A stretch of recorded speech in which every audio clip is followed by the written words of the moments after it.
والسلام على رسول الله أما بعد أعوذ بالله من الشيطان الرجيم بسم الله الرحمن الرحيم مقر الدعوة الجديد গত আলোচনায় আমরা জানলাম যে মদিনা থেকে 70 জন মানুষ, তার মধ্যে 70 জন পুরুষ এবং 2 জন মহিলা রাসূল করিম সাল্লাল্লাহু আলাইহি সাল্লামের সাথে অঙ্গীকারবদ্ধ হলো যে তারা দিনের কাজে রাসূল করিম সাল্লাল্লাহু আলাইহি সাল্লামের সাহায্য করবে। দিনের প্রচারের কাজে, মদিনাতে দিনের প্রচারের কাজে তারা রাসূল করিম সাল্লাল্লাহু আলাইহি সাল্লামের সাহায্য করবেন। এই অঙ্গীকারবদ্ধ হয়ে তারা মদিনায় ফিরে গেলেন। এখন মদিনা হয়ে উঠল একটা নতুন দাওয়াতি স্থান, বা যেখানে দাওয়াতি কাজ শুরু হয়ে গেল। মদিনা একটা দাওয়াতি ভূমি বা দাওয়াতি একটা জায়গা হয়ে গেল, যেখানে দাওয়াতি কাজ শুরু হয়ে গেল বা ইসলামের প্রচার প্রসারের কাজ শুরু হয়ে গেল। আসবাহাতুল মদিনা মালাদান আমিনাতিল হাক্কি ওয়া আহলি, মদিনা হয়ে গেল সত্য এবং সত্যবাদীদের একটা আশ্রয়স্থল। মদিনা হয়ে গেল সত্য এবং সত্যবাদীদের জন্য একটা আশ্রয়স্থল। 70 জন মানুষ যখন ফিরে গেল, এবারে যারাই মদিনা যেত তাদেরকে তারা আশ্রয় দিত এবং তাদের সাহায্য করত। তো মদিনা হয়ে উঠল সত্য এবং সত্যবাদীদের জন্য একটা আশ্রয়স্থল। হিজরতুল মুসলিমিন ইলাইহা, তাই মুসলিমরা আস্তে আস্তে করে মদিনায় হিজরত করতে লাগলেন। কারণ এখানে থাকলে, মক্কায় থাকলে এদের জুলুম অত্যাচার সহ্য করতে হবে। তাই যেই ইসলাম গ্রহণ করত, আল্লাহ রাসূল সাল্লাল্লাহু আলাইহি সাল্লাম তাদেরকে পরামর্শ দিতেন যে তোমরা আস্তে আস্তে করে মদিনায় চলে যাও, ওখানে তোমাদের প্রতি কোনো প্রচার হবে না এবং কোনো রকমের কোনো জুলুম অত্যাচার হবে না। সেখানে এমন মানুষ তৈরি হয়ে গেছে যারা তোমাদেরকে আশ্রয় দেবে। তো মুসলিমরা মদিনায় হিজরত করতে লাগলো। গায়রা আন্না কুরাইশান আযামাত আলা মারইল মুসলিমিন মিনাল হিজরা, এদিকে মুসলিমরা হিজরত করতে লাগলো, এদিকে কুরাইশরা কিন্তু তারা বদ্ধপরিকর ছিল যে তাদের পথ তারা করবে। তারাও জেদ ধরেছিল যে আমরাও এদেরকে ছাড়বো না বা যেতে দেব না। এরাও যাচ্ছিল, ওরাও আটকাবার বহু চেষ্টা করছিল। তো মোট কথা হচ্ছে এর মাঝে জুলুম অত্যাচারও হচ্ছিল, অনেক শর্ত বলিও হচ্ছিল, তুমি যেতে চাও তো ঠিক আছে, যা যেতে পারো, তোমার সব কিছু ছেড়ে দিতে হবে, তোমার বাড়ি, তোমার বিল্ডিং, তোমার বিষয় সম্পত্তি যা কিছু আছে সব তোমাকে ত্যাগ করতে হবে। তারা ত্যাগ করে দিলাম। এমনও হয়েছে সাহাবী যে পরনের কাপড়টুকুও পায়নি। এমনও হয়েছে যে তাকে হয়তো একটা চট করে মক্কা থেকে মদিনায় যেতে হয়েছে। মেনে নিয়েছেন তাদের সব নিয়ে না, কিন্তু সত্যকে জেনে গেছি, সত্যকে বুঝতে পেরেছি, আমরা মদিনা যাব এবং সেখানে গিয়ে আল্লাহর দিন পালন করব। তো আল্লাহর দিন পালন করার জন্য তারা সবকিছু মদিনাতে, মক্কাতে তাদের বাড়ি ঘর, বিষয় সম্পত্তি সব কিছু তারা ত্যাগ করে দিয়েছিলেন।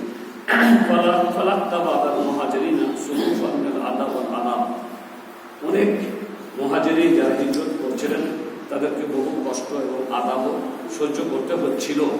ওয়াকানা মুসলিমুনা ইউহাজিরুনা সিররান খাউফান মিনাল মুশরিকিন আও কুরাইশ, তারা কিন্তু হিজরত করছিল গোপনে, যাতে করে, যেমন রাত হয়ে গেল, এখন কেউ আস্তে করে বেরিয়ে গেল, যাতে করে কেউ দেখতে না পায়। তো তারা অনেকেই রাতারাতি হিজরত করছিল, যাতে করে কেউ টের না পায়, রাতারাতি যেন আমি মক্কা থেকে বেরিয়ে যেতে পারি। আবার কেউ কেউ ধরা পড়ে যাচ্ছিল, আর যারা ধরা পড়ে যাচ্ছিল বুঝতে পারছেন তাদেরকে কত কষ্ট বা কত আলাপ সহ্য করতে হচ্ছিল। আম্মা আবু বকর as-সিদ্দিক রাদিয়াল্লাহু আনহু যখন সবাই এক এক করে হিজরত করতে শুরু করেছেন, তখন আবু বকর চাইলেন যে আমিও চলে যাব ওদের সাথে।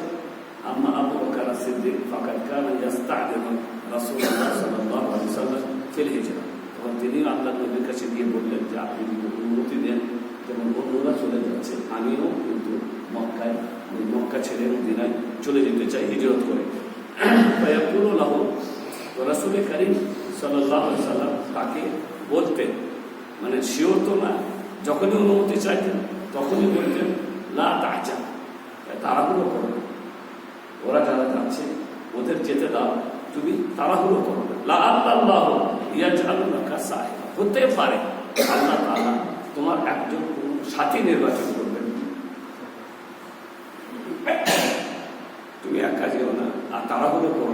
হতে পারে যে আল্লাহ তাআলা তোমার একজন কোন সাথী নির্বাচন করবে, আর তার সাথে তুমি যাবে, একা না গিয়ে তখন তোমার সাথী একজন হবে, তোমরা দুজনের সাথে যাবে। হাত্তা যারা আকসার মুসলিমের এইভাবে প্রায় যারা ইসলাম গ্রহণ করেছিলেন তারা সবাই প্রায় চলে গেল।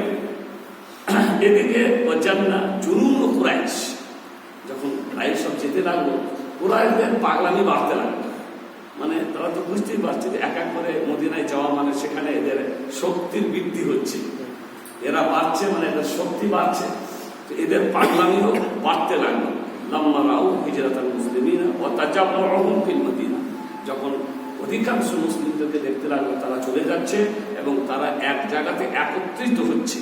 তো এক জায়গাতে একত্রিত মানে একটা বড় দল তৈরি হচ্ছে, ঐক্যবদ্ধ যাকে বলা হয়। এক জায়গাতে একটা দল তৈরি হওয়ার মানে হচ্ছে একটা বিপদের সংকেত।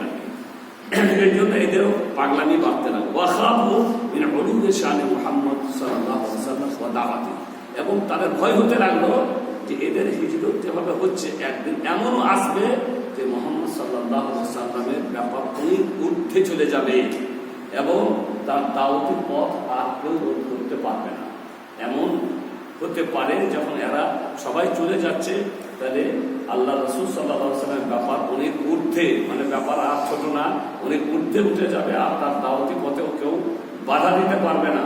তাশাওয়ারু ফিল আমর, এমন বিশেষ পার্লামেন্টে মিটিং রাখবে, এই ব্যাপারে বিশেষ আলোচনা করতে হবে কি করা যায়। মানে অনেক জুলুম অত্যাচার হতে আছে, তারপরও কি করবো কিছু বুঝতে পারছে না, মার খেয়েও মানে ছাড়ে না, মার খেয়েও আবার কেউ রাতে পালিয়ে গেল, দিনে হয়তো মার খেয়েছে, খেয়ে গেল, রাতে দেখছে আর নাই, পাখি উড়ে গেছে। তো এইভাবে তো সবাই এক এক করে যেতে লাগবে, এতে তো অবস্থা খুব খারাপ। এইভাবে রাসূল কারীম সাল্লাল্লাহু আলাইহি ওয়াসাল্লাম তার শক্তি বৃদ্ধি পাচ্ছে, আর শক্তি বৃদ্ধি পাওয়ার মানে হচ্ছে তার দাওয়াতি পথে আর বাধা দেওয়া যাবে। তাই বিশেষ পার্লামেন্টে মিটিং ডাকলো, এই ব্যাপারে কি করা যায়। তোমরা মিটিংয়ে অনেক আলোচনা শুরু হলো। কেউ বললো এক কাজ করো, ওকে এটা দাও, হত্যা করো। আর ওই মিটিংয়ে ইবলিসও ছিল, কিন্তু ইবলিসের রূপ ধরেন তো একটা সাধারণ মানে বড় একজন আরেক ছিল, বড় শেখ সাদা তোমার করে ওদের গেছে, যেমন একটা বিজ্ঞ মানুষ এলে যেমন ভালো পরামর্শ দেয় আর কি, ঠিক আর কি ওরকম একটা বিজ্ঞ পণ্ডিত মানুষ হিসাবে ওকে দেখেই মনে হচ্ছে যেন বিজ্ঞ পণ্ডিত মানুষ হবে। ওরা যে পরামর্শ করে আর এখানে বলেন এটা ঠিক হবে, এটা ঠিক হবে না, এটা করতে গেলে তো ব্যাপার আরো বেড়ে যাবে। এই করে এক এক করে ওরা পরামর্শ করে, এই করবো, এই সেই করবো, যাই করবো, এক এক করে সব পরামর্শ করে, আর খালি বলে কোনোটাই ঠিক হচ্ছে না, তোমরা আর একটা চিন্তা, তোমরা উপকৃত কিন্তু কোনোটাই বলছে না, বলছে তোমরা আর একটা চিন্তা। তখন লাস্টে আবু জাহেল, এবার আবু জাহেল লাস্টে বললো, ওর পরামর্শ হলো আমি মনে করি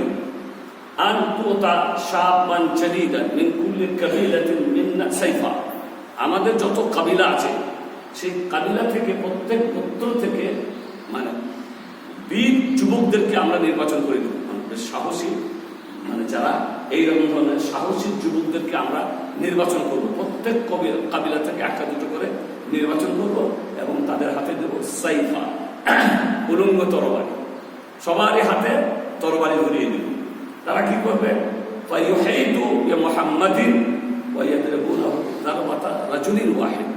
এরা সবাই মিলে রাসূল কারীম সাল্লাল্লাহু আলাইহি ওয়াসাল্লামের বাড়ি খেলাও করবে, ঘিরে নেবে রাতে দিয়ে। তারপরে যখনই নবী বের হবে একসাথে আক্রমণ চালাবে, একসাথে সবাই মিলে আক্রমণ চালাবে। এই পাবলিকের মারতে চাপাবে, পাবলিকের পিটুনি যখন হয় তার সাজা পুলিশ কাকে দেবে, পুলিশ কজন একই বা ধরবে, কোন একজন চোরকে ধরা হয় দেখবে তো পাবলিকের পিটুনি দিয়ে শেষ হয়ে গেছে, পুলিশ এখন কাকে নিয়ে যাবে।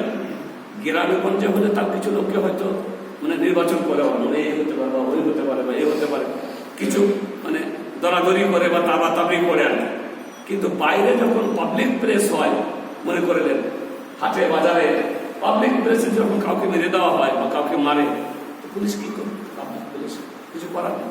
তো এরা কি করলো, সবাই মিলে আক্রমণ করে সবাই মিলে মারবে, প্রত্যেক কাবিলাতেও বেড়েছে, বাড়িয়ে হাসেন গোত্র, আর বদলা নিবে কার কাছ থেকে, একটা গোত্র হলে বানি হাসেম গোত্র কিন্তু তাদের সাথে লড়াই করার ক্ষমতা রাখে।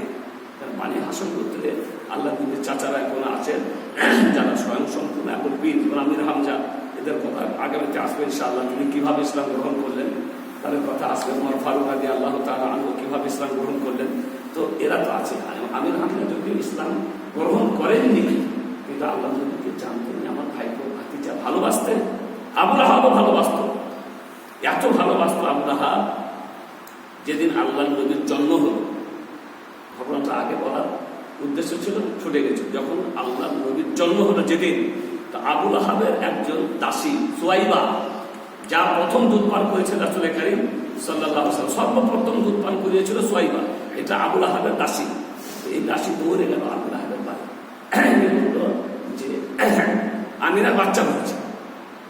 তো আমিনার বাচ্চা মানে তার ওই মরা ভাইয়ের বাচ্চা, মানে আব্দুল্লাহ মারা গেছে, তো আব্দুল্লাহ মারা গেছে, তার বাচ্চা হয়েছে।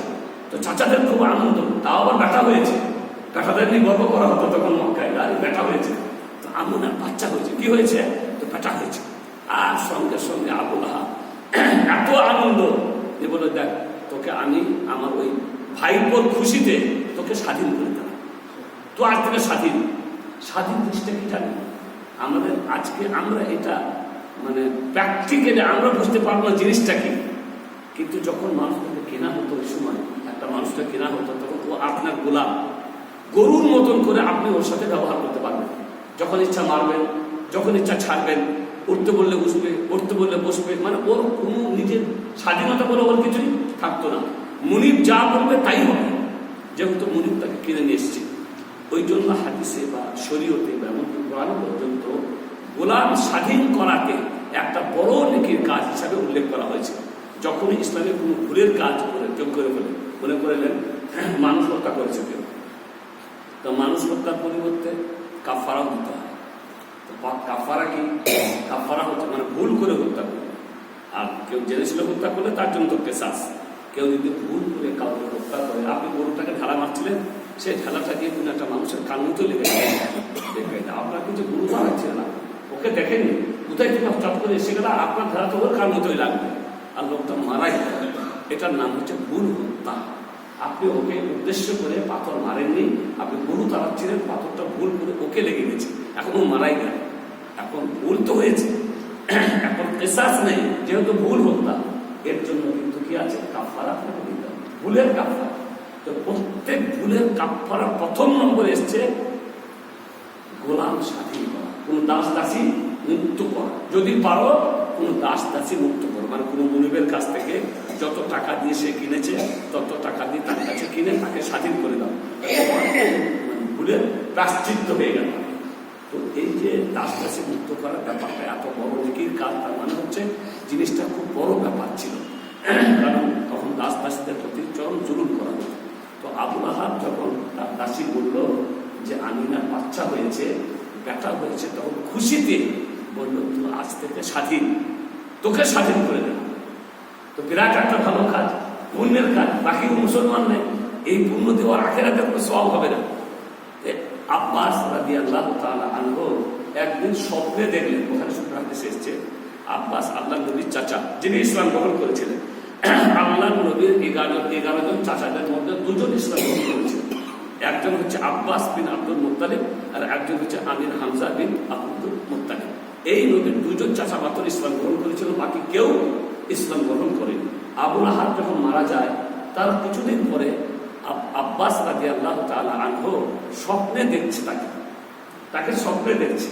তা বলছে তুমি কেমন আছো? তা বলছে অবস্থা তো বুঝতেই পারছো, মানে আল্লাহ নবীর সাথে যে শত্রুতা আর যে ধৃষ্টতা প্রদর্শন করেছে, তার অবস্থা কি হতে পারে? এমনি তো তার নিন্দাবাদে আল্লাহ একটা সূরাই নাযিল করে দিয়েছে যে আবু লাহাব ধ্বংস হবে, তার বিবি ধ্বংস হবে। তো কবরে তো চরম দুর্দশা, চরম কষ্টের মধ্যে আছে। তা বলছে আমি চরম দুর্দশা, চরম কষ্টের মধ্যে আছি, তবে সপ্তাহে একটি দিন আমার আবার একটু হালকা করা হয়। বলে কোন দিন? বলে সোমবারের দিন। কেন? সোমবারের দিনে আল্লাহ নবী জন্মগ্রহণ করেছিলেন, আর ওই দিনে তিনি বা সে আবু লাহাব তার দাসীকে মুক্ত করেছিলেন। তো ওই যে একটা কাজ করেছিল, তা বলে ওই কাজটার সামান্য ফল আমি সোমবারের দিনে পাই, যে আমি মুহাম্মদের জন্মদিনে খুশি হয়ে আমি দাসী মুক্তি করেছিলাম, তাই সোমবারে আমার আযান একটু কি করা হয়, একটু হালকা করা হয়। আর এটাই হচ্ছে দলিল ওদেরও, যারা নবী দিবস পালন করে, যে আবুল আহাবের যদি লাভ হয়, আল্লাহ নবীর জন্মদিনে খুশি হয়ে দাসী মুক্ত করেছিল, আর তার ফল সে কবরে পেয়েছে, তাহলে আমরা নবীর জন্মদিবস পালন করে কেন লাভ হবে না বা কেন ফল পাবো না? এটা হচ্ছে কিন্তু তাদের দলিল। আমরা কি বলবো তার উত্তরে? হাদিস কিন্তু বুখারী শরীফ। তার উত্তর হচ্ছে 1 নম্বরে এই স্বপ্ন দেখেছিলেন কে? আব্বাস। স্বপ্নের ভিত্তিতে ইসলামের কোনো বিধি জারি হয় না। স্বপ্ন দেখেছেন কে? আব্বাস। আব্বাস নবী ছিলেন না। যদি নবী হতেন, আমাদের নবী স্বপ্ন দেখতেন আর নবী বলতেন আমি দেখলাম। নবীদের স্বপ্ন সত্য হয়, ওহী হয়। নবীদের স্বপ্ন ওহী, প্রত্যেক নবীদের ব্যাপারে এসছে, তারা যেটা স্বপ্ন দেখতেন সেটা হচ্ছে দিবালোকের মতন উজ্জ্বল, মানে আজে বাজে কিছু দেখতেন না, মানে পরিষ্কার পরিচ্ছন্ন ঝলঝলে কিছু দেখতেন, আর সেটা এক প্রকারের ওহী হতো, এবং সেটা কোনো বিধি হলে তা মানুষদেরকে জানিয়ে দিত যে আজকে একটা আমি স্বপ্ন দেখেছি, অর্থাৎ এটা মানতে হবে, পালন করতে হবে। নবী স্বপ্ন দেখেননি, দেখেছেন কে? আব্বাস। তার স্বপ্নের ভিত্তিতে ইসলামের কোনো বিধি জারি হতে পারে না। 2 নম্বর কথা, আব্বাস রাদিয়াল্লাহু তাআলা আনহু স্বপ্ন দেখার পরে তিনি কি নবী দিবস পালন করা শুরু করেছিলেন? তিনি যখন এই স্বপ্নের কথা বলছেন, তখন শত শত হাজার হাজার সাহাবী যাদেরকে তিনি শোনাচ্ছেন, তারা কি এই স্বপ্নের ব্যাখ্যা থেকে এটা বুঝেছিলেন তাহলে আমরাও নবী দিবস পালন করব?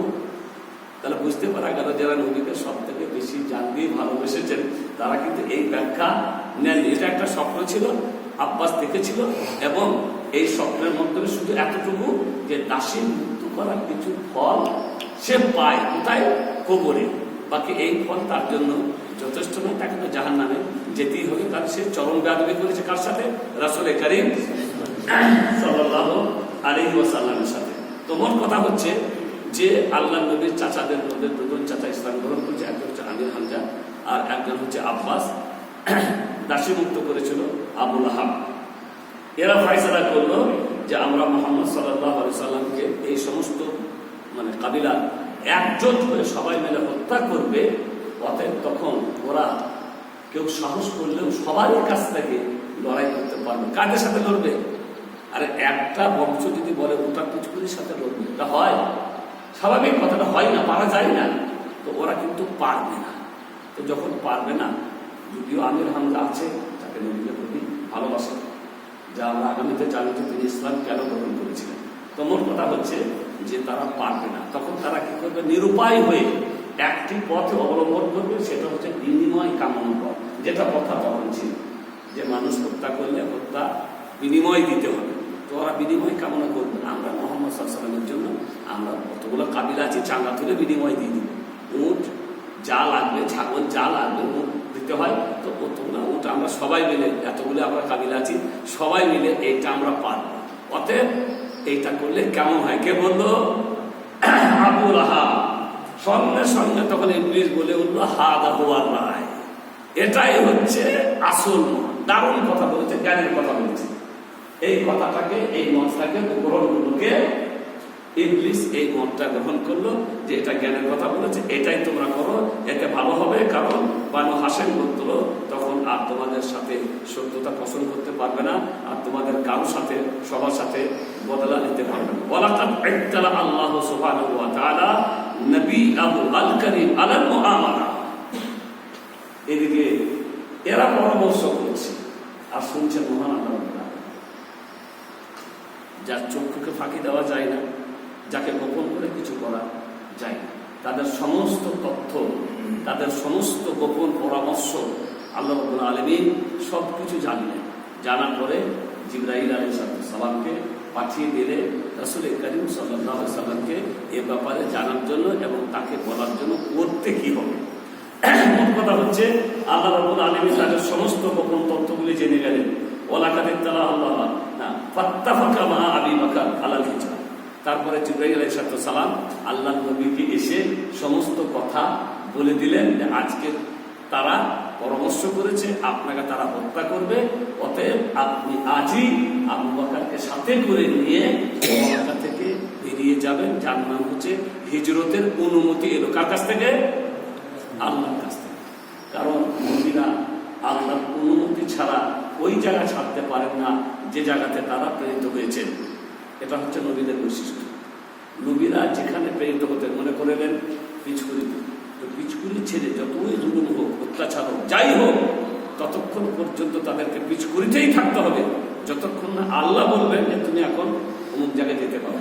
দৃষ্টান্ত দেখুন, হযরত ইউনূস আলাইহিস সালাম যেখানে এসেছিলেন, নাইনুয়া বলে একটা এলাকা ছিল, নাইনুয়া, ইউনূস আলাইহিস সালাম ওখানে প্রেরিত হয়েছিলেন। মানে আগেকার নবীদের ব্যাপার ছিল, কেউ কোনো এলাকার জন্য আসতেন, কেউ কোনো গ্রামের জন্য আসতো, মানে সামান্য সামান্য পরিসরে সামান্য সামান্য আওতার মধ্যে তাদেরকে পাঠানো হতো। কেউ কোনো কাবিলার জন্য, নিজের পরিবারের জন্য শুধু আসতেন, যেমন শুআয়ব আলাইহিস সালাম, তার কোনোই দায়িত্ব ছিল না। তিনি এসেছেন, তিনি আল্লাহকে জানেন, তিনি আল্লাহকে মানেন, এতটুকুই শুধু। বাকি সেখানকার মানুষ তারা কেউ জানতো না, এবং তার কাজও ছিল না যে ওদের কাছে যাও। আল্লাহ এই কথা বলেনি যে বাড়ি বাড়ি যাও, ওদেরকে বুঝাও। যেমন তার দুটি মেয়ে ওখানে দাঁড়িয়ে আছে, ওরা পানি পান করাচ্ছে ছাগলগুলোকে নিয়ে এসে, কিন্তু ওর মেয়ে দুটো, শুআয়ব আলাইহিস সালামের মেয়ে দুটি ওখানে দাঁড়িয়ে আছে, ওরা মেয়ে মানুষ দাঁড়িয়ে আছে, আর যারা সবাই পুরুষ মানুষ ছাগল টাগল পানি পান করিয়ে আবার কোনোটাকে ভাত দিয়ে রেখে দিল। মুসা আলাইহিস সালাম কিন্তু দাঁড়িয়ে দাঁড়িয়ে দেখছে ওদের এই তামাশা, পাথর দিয়ে ঢেকে দিল কোনোটা, ওরা চলে গেল। তারপরে মুসা আলাইহিস সালাম আস্তে করে এসে বললেন, কি ব্যাপার, তোমাদের ব্যাপারটা কি? তখন ওরা বললো মেয়ে দুটো যে আসলে আমাদের বাপ বৃদ্ধ, বুড়িয়ে গেছে, আর আমরা মেয়ে মানুষ, বুঝতেই পারছো, ওদের সবারই ছাগলের পানি না খাওয়া পর্যন্ত আমাদের কোনো উপায় নেই। তারপরে এই তো আবার পাথর দিয়ে ঢেকে দিল, এখন কি করা যায়? তখন মুসা আলাইহিস সালাম আবার নিজেই একটা বিশাল বড় পাথর, তো শক্তিশালী ছিলেন। আর নবীদের গুণ হচ্ছে সবের গুণে গুণান্বিত, মানে দেখতে শুনতে, সৌন্দর্যের দিক দিয়ে এবং শারীরিক দৈহিক শক্তির দিক দিয়ে ওই যুগে যত মানুষ থাকে তাদের সবার থেকে কিন্তু নবী কিন্তু শক্তিশালী হবেন, এটা আল্লাহর দেওয়া। তো উনি তখন পাথরটাকে সরিয়ে দিয়ে ওদের ছাগলকে পানি পান করিয়ে দিলেন। ওরা পানি টানি পান করিয়ে দিয়ে বাবাকে বললেন যে বাবা, একটা মানুষকে দেখলাম, ওরা দাঁড়িয়েছিলেন, অপরিচিত মনে হলো, আমাদের জন্য পানি পান করিয়ে দিল। তো তিনি নবী, দূরদর্শী, অবশ্যই সে অপরিচিত, তোমরা যাও। একজনকে বললো ওকে ডেকে নিয়েছ। তারপরে একজন এসে বললো যে আমার আব্বা আপনাকে ডাকে, কারণ আপনি যে মেহনত বা পরিশ্রম করে আমাদের একটু উপকার করে দিয়েছেন, আমার আব্বা তার প্রতিফল আপনাকে দিতে চান। তখন তিনি ওই মেয়েটার সাথে মুসা আলাইহিস সালাম চলে গেলেন। কাকে? শুআয়ব। আমার বলার উদ্দেশ্য যে শুআয়ব আলাইহিস সালাম আছেন, অত সেখানে একটাও কেউ নেই যে আল্লাহকে মানে বা নবীকে মানে, আর তার দায়িত্ব ছিল না যে তাকে দিয়ে দাওয়াতি কাজ। এটা হচ্ছে আল্লাহ রাব্বুল আলামিনের ব্যাপার, যাকে যেভাবে